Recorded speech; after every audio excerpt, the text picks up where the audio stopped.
Greetings, Miss Henderson's class. I'm so glad to be back with you again. This time, I'm not coming to you from my other school, but I am coming to you from my house. I'm sitting in my husband's chair in his office. He's not home yet. He'll never know. And behind me, you can see my dining room. You probably can hear my clock ticking. You might even be able to see my dog if she walks in or walks past. But today I wanted to share with you another folktale that sort of goes along with the story that I told you yesterday or earlier this week. This is a story that comes from Russia. And like other folk tales, it is a story that was told from generation to generation. And it was around for hundreds and hundreds of years before finally someone decided in 1863 to write the story down and to publish it. Now, I love to do storytelling, but I will tell you it's kind of hard to do while I'm sitting down, so you'll have to forgive me. So here we go, the giant turnip, which, by the way, is a Russian vegetable. It grows in the fields in Russia and has fed the people in Russia for years and years. Now, in Russian, in case you want to know, you can say the word turnip by saying repka. And so this is the enormous repka.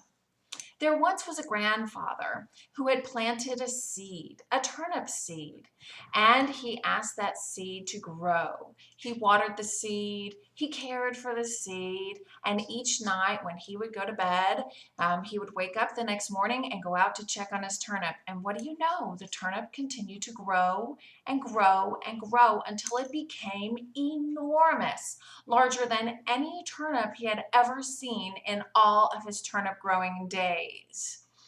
Well, the grandfather finally decided it was time to harvest his turnip, and so he went out and began to tug and pull and pull and tug on the turnip, but the turnip wouldn't budge. So he called for the grandmother, Babka, to come and help. And Grandfather Dedka pulled the turnip, and Grandmother Babka pulled on Grandfather, and together they tugged and yanked and pulled, but they could not budge that turnip from the earth. And so Dedka and Babka called for their granddaughter, Venushka, to come and help them pull. And so Grandfather Dedka pulled the turnip, Grandmother Babka grabbed a hold of Grandfather, and the granddaughter, Venushka, grabbed hold of Grandpa, and together they tugged and yanked and pulled, but the turnip would not budge. By now, the grandfather was becoming quite annoyed, as was the grandmother and granddaughter, but they called for their dog, Zhushka, to come and help pull. And so again, Dedka pulled the turnip, Babka pulled Dedka, Vanushka pulled Babka, and Zhushka, the dog, pulled on the granddaughter, and together they yanked and pulled and yanked, tugged with all their might. But no, the turnip would not budge. So the dog called to the cat, Koshka, to come and help with this enormous turnip.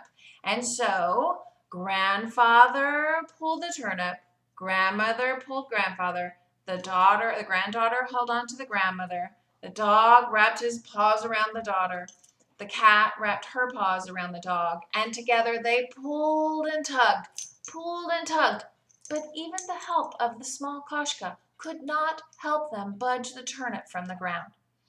Finally, the cat called for the mouse, Mishka, and Mishka came and grabbed onto the back of the cat. And the cat grabbed the dog grabbed the granddaughter grabbed the grandmother grabbed the grandfather, and together they pulled and pulled and pulled, and suddenly, kapoosh, the turnip released itself from the ground and pulled out. They all toppled over with this giant turnip resting there by a giant hole created by the turnip. And they wiped their brows, and the grandmother, Babka, said, "I shall make us a fine turnip stew." And so they yanked and tugged that turnip all the way back to the house, to the kitchen, where she carved it up and made a delicious turnip stew to serve Dedka, the grandfather, Babka, the grandmother, Vanushka, the granddaughter, Zhushka, the dog, Kashka, the cat, and Mishka, the mouse. And that is the end. Now what I'd like you to think about is think about the fable that I told you the other day when we Skyped, and think about this folktale from Russia and see if you can compare the two. I'm thinking about the theme of these two stories. See if you can compare and contrast, which means find differences and find similarities in the theme of both of these stories. I hope you have enjoyed hearing a story today. I know I've enjoyed bringing one to you. So y'all have a great day and be sweet to Miss Henderson. Take care.